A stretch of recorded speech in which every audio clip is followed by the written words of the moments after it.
Bozqullar haqda sözleşmek için Avrupa Birligi tarafından Afganistan'ın hazırki hükümetine resmi çağrılık. Avrupa Birligi xat arqali Afganistan'ın hazırki hükümetinin resmi kişilerini Afgan bozqullarını iza dolandırmak baradaki yığnağa çağırandığını tasdiqlaptır.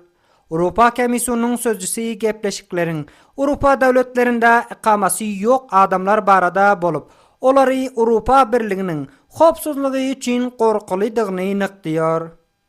Onun aytışına göre bu yığnak texniki derecede geçirilip, Suvidenin Adliye Vezirliğinin hizmetdaşlığı bilen kurulanacaktır. Avrupa Komisyonunun sözcüsü Mark Slamert şöyle diyor.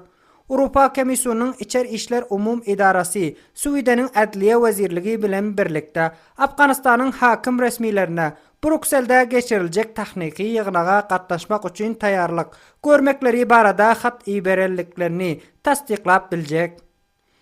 Bu 1405 yılda iki tarafın arasındaki ikinci oturuşuk bolup biler. Bundan öňem şoňa meňzeş oturuşuk jet ayında Afganistan'da geçirilipdi. Avrupa Birligi Afganistan'ın hakimiyeti bilen habarlaşmak, hazırki hükümeti resmiyete tanamak manada bolman, belki bu hareket bozqulları idare etmek baradaki ameliyat ve Afganistan'ın ýagdaýyny bilmek uğrunda hizmetdaşlığının bir bölegi deyip belliyor.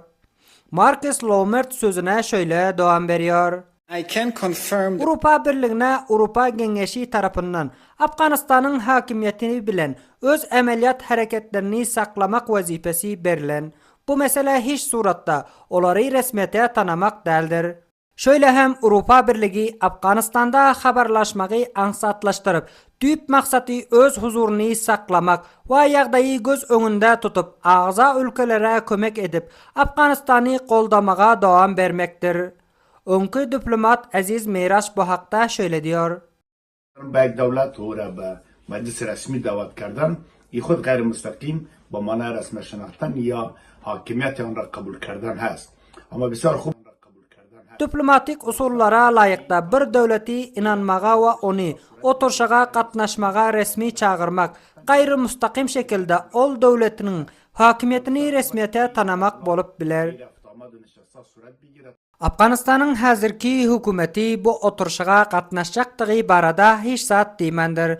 Yona mundan öň Avrupa Birligi'nin hayatının Afganistan'a bolan saparyny tasdiqliyor. Media habarlarının asasında oturuş ve Suiden kanunsuz ağır cinayet bilen günahlanan Afgan bozqullarının Afganistan'a dolandırmağının taraftar devletlerinden hesaplanıyor. T24 televizyonu Abdurrahim Kerimi.